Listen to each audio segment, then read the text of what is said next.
यह कहानी सिर्फ मणिपुर की नहीं, पूरे आदिवासी समुदाय की कहानी है। मणिपुर, जिसे भारत का स्वर्णिम राज्य कहा जाता है, आज आग और खून से लथपथ है। यहाँ की खूबसूरत वादियों और समृद्ध संस्कृति के बीच एक ऐसा तूफान उठा है जिसने न केवल राज्य की शांति को बिखेर दिया है, बल्कि पूरे देश को झकझोर कर रख दिया है। भाजपा के मुख्यमंत्री बीरेन्द्र सिंह को इस्तीफा देना पड़ा, लेकिन क्या सिर्फ इस्तीफे से मणिपुर की जलती हुई जमीन ठंडी हो जाएगी? यह सवाल हर किसी के मन में है। करीब 21 महीनों में मणिपुर हिंसा में अब तक 258 लोगों की जान जा चुकी है और 70,000 से अधिक लोगों को विस्थापित होना पड़ा है।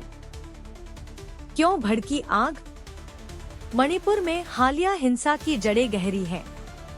यह सिर्फ एक सामुदायिक टकराव नहीं है, बल्कि यह आदिवासियों और मैतेई समुदाय के बीच सदियों पुराने तनाव का नया अध्याय है। मणिपुर की राजधानी इम्फाल को 2 हिस्सों में बांटकर देखा जाता है, इम्फाल ईस्ट और इम्फाल वेस्ट। इम्फाल वेस्ट में मैतेई समुदाय की बहुलता है, जबकि इम्फाल ईस्ट और पहाड़ी इलाकों में आदिवासी समुदाय रहते हैं। हालिया हिंसा की शुरुआत तब हुई जब मैतेई समुदाय को अनुसूचित जनजाति एसटी का दर्जा देने की मांग को लेकर कुकी और नागा आदिवासी समुदाय सड़कों पर उतर आया। आदिवासियों का मानना है कि अगर मैतेई समुदाय को एसटी का दर्जा मिल गया तो उनके अधिकारों और संसाधनों पर खतरा मंडराएगा। यह मुद्दा इतना गरमाया कि पूरा राज्य हिंसा की चपेट में आ गया। मणिपुर में मैतेई समुदाय वर्तमान में अनुसूचित जाति एससी और अन्य पिछड़ा वर्ग ओबीसी श्रेणियों में शामिल है, जबकि कुकी और नागा समुदायों को अनुसूचित जनजाति एसटी आदिवासी का दर्जा प्राप्त है। हाल ही में मैतेई समुदाय ने एसटी का दर्जा प्राप्त करने की मांग की है, जिसके परिणामस्वरूप राज्य में विरोध प्रदर्शन और हिंसा की घटनाएं हुई हैं। दंगों की भयावहता। मणिपुर में हुए दंगे इतने भयावह थे कि उनकी तस्वीरें देखकर रोंगटे खड़े हो जाते हैं। गांवों में आग लगा दी गई, घरों को तबाह कर दिया गया और लोगों को बेरहमी से मार दिया गया। सड़कों पर लाशें बिछी हुई थी और हर तरफ चीखें और आग की लपटें थी। कई लोगों ने अपने परिवारों को खो दिया और हजारों लोग बेघर हो गए। आदिवासी समुदाय के लोगों पर जुल्म की कहानियां दिल दहला देने वाली है। महिलाओं और बच्चों को निशाना बनाया गया और उनके साथ अमानवीय व्यवहार किया गया। कई लोगों ने अपनी जान बचाने के लिए जंगलों में शरण ली। वहीं मैतेई समुदाय के लोग भी इस हिंसा से अछूते नहीं रहे। उनके घरों और दुकानों को भी निशाना बनाया गया। मणिपुर में हालिया हिंसा के दौरान आदिवासी महिलाओं के साथ जो कुछ हुआ, वह न केवल मानवता के लिए एक कलंक है, बल्कि यह हमारे समाज की नैतिक पतनशीलता को भी उजागर करता है। आदिवासी महिलाओं को निर्वस्त्र करके सड़कों पर घुमाया गया, उनके साथ सामूहिक बलात्कार किया गया और उन्हें अमानवीय यातनाएं दी गई। यह घटना न केवल मणिपुर बल्कि पूरे देश के लिए एक झटका है, जो हमें यह सोचने पर मजबूर करता है कि हम किस दिशा में जा रहे हैं। इस घटना की भयावहता को शब्दों में बयां करना मुश्किल है। आदिवासी महिलाओं को उनके घरों से खींचकर बाहर लाया गया, उनके कपड़े उतार दिए गए और उन्हें सड़कों पर निर्वस्त्र घुमाया गया। इस दौरान उन पर बलात्कार किया गया और उन्हें मानसिक और शारीरिक रूप से प्रताड़ित किया गया। यह सिर्फ एक हिंसक घटना नहीं थी, बल्कि यह महिलाओं की गरिमा और सम्मान के साथ खिलवाड़ थी। इस घटना ने पूरे देश को झकझोर कर रख दिया है। सोशल मीडिया पर इसकी तस्वीरें और वीडियो वायरल हुए, जिससे लोगों में गुस्सा और निराशा फैल गई। लोगों ने सवाल उठाया कि क्या हमारा समाज इतना बर्बर हो गया है कि वह महिलाओं के साथ इस तरह का व्यवहार कर सकता है? यह घटना न केवल आदिवासी महिलाओं के लिए एक त्रासदी है, बल्कि यह पूरे आदिवासी समुदाय के लिए एक गहरा सदमा है। आदिवासी समुदाय के लोगों का कहना है कि उन्हें हमेशा से ही उपेक्षित और प्रताड़ित किया जाता रहा है। लेकिन इस घटना ने उनकी पीड़ा को और गहरा कर दिया है। राजनीतिक उठापटक। इस हिंसा के बीच भाजपा के मुख्यमंत्री बीरेन सिंह पर दबाव बढ़ता गया। उन पर आरोप लगे कि उन्होंने हिंसा को रोकने में नाकामी दिखाई और स्थिति को संभालने में विफल रहे। आखिरकार उन्हें इस्तीफा देना पड़ा। लेकिन क्या यह इस्तीफा सिर्फ एक राजनीतिक चाल थी या फिर यह मणिपुर की जनता के लिए एक राहत की सांस लेकर आया? मणिपुर के मुख्यमंत्री एन बीरेन सिंह पर राज्य में जातीय हिंसा भड़काने के आरोप लगे हैं। Kuki organisation for human rights trust द्वारा दायर याचिका में दावा किया गया है कि लीक हुए ऑडियो टेप में मुख्यमंत्री की आवाज है, जिसमें वे मैतेई समुदाय के सदस्यों को हिंसा के लिए उकसाते हुए सुनाई देते हैं। इन टेप्स में कथित तौर पर मुख्यमंत्री यह कहते हुए सुने जा सकते हैं कि उन्होंने मैतेई समुदाय के लोगों को गिरफ्तारी से बचाया और राज्य के शस्त्रागार से हथियार चोरी करने की अनुमति दी।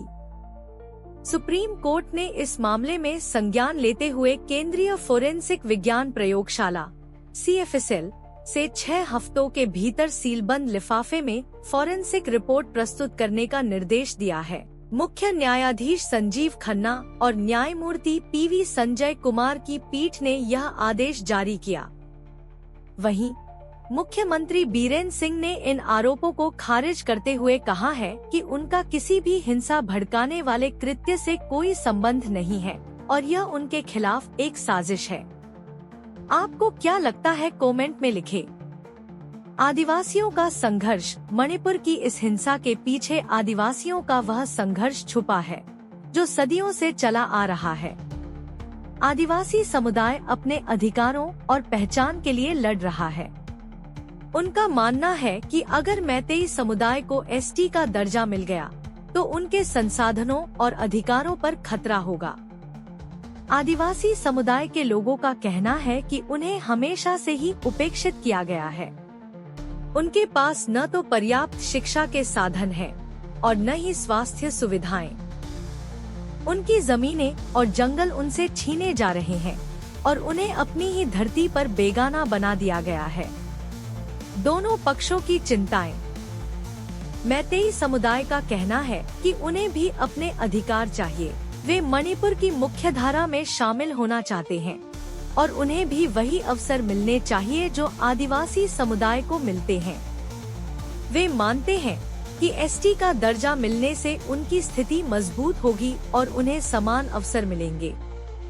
लेकिन आदिवासी समुदाय का मानना है कि अगर मैतेई समुदाय को ST का दर्जा मिल गया तो आदिवासी के संसाधनों और अधिकारों पर खतरा होगा। उनका कहना है कि उनकी पहचान और संस्कृति को खतरा होगा। आदिवासियों को जागरूक होने की जरूरत।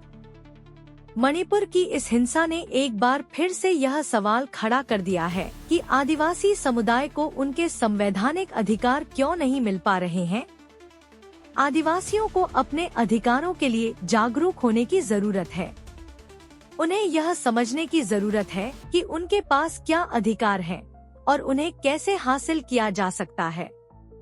आदिवासी समुदाय को अपनी आवाज उठानी होगी और अपने अधिकारों के लिए लड़ना होगा। उन्हें यह समझना होगा कि उनकी पहचान और संस्कृति उनकी सबसे बड़ी ताकत है और उन्हें इसे बचाने के लिए हर संभव प्रयास करना होगा।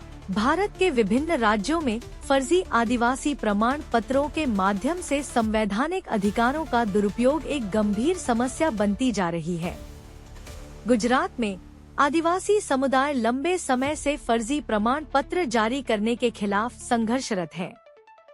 जनवरी 2020 में राज्य के आदिवासी समाज ने गांधीनगर में 20 दिनों तक धरना दिया, जिसमें उन्होंने असंवैधानिक तरीके से जारी किए गए अनुसूचित जनजाति ST के फर्जी प्रमाण पत्रों को रद्द करने की मांग की।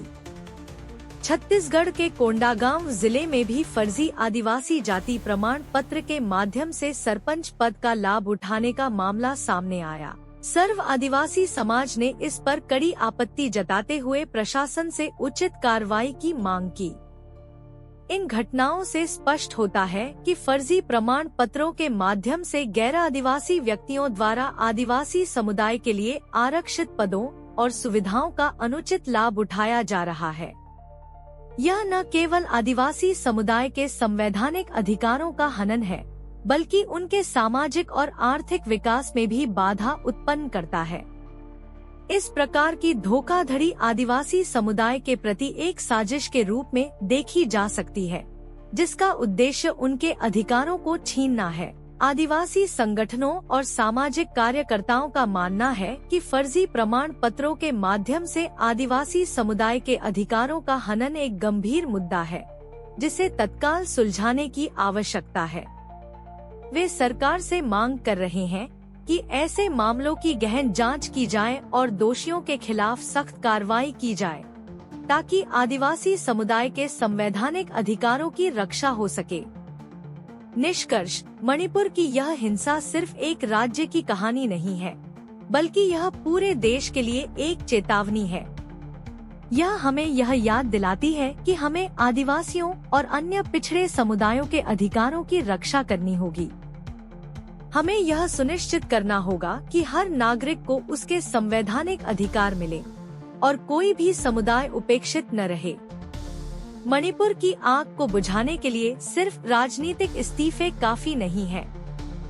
इसके लिए हमें एक ऐसा समाज बनाना होगा जहां हर व्यक्ति को समान अवसर मिले और हर समुदाय की आवाज सुनी जाए। आदिवासियों को अपने अधिकारों के लिए जागरूक होना होगा और उन्हें यह समझना होगा कि उनकी ताकत उनकी एकता में है।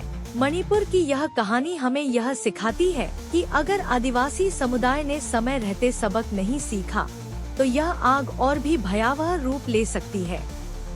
आइए हम सब मिलकर एक ऐसे भारत का निर्माण करें जहां हर नागरिक को उसके अधिकार मिले और आदिवासी समुदाय की आवाज सुनी जाए।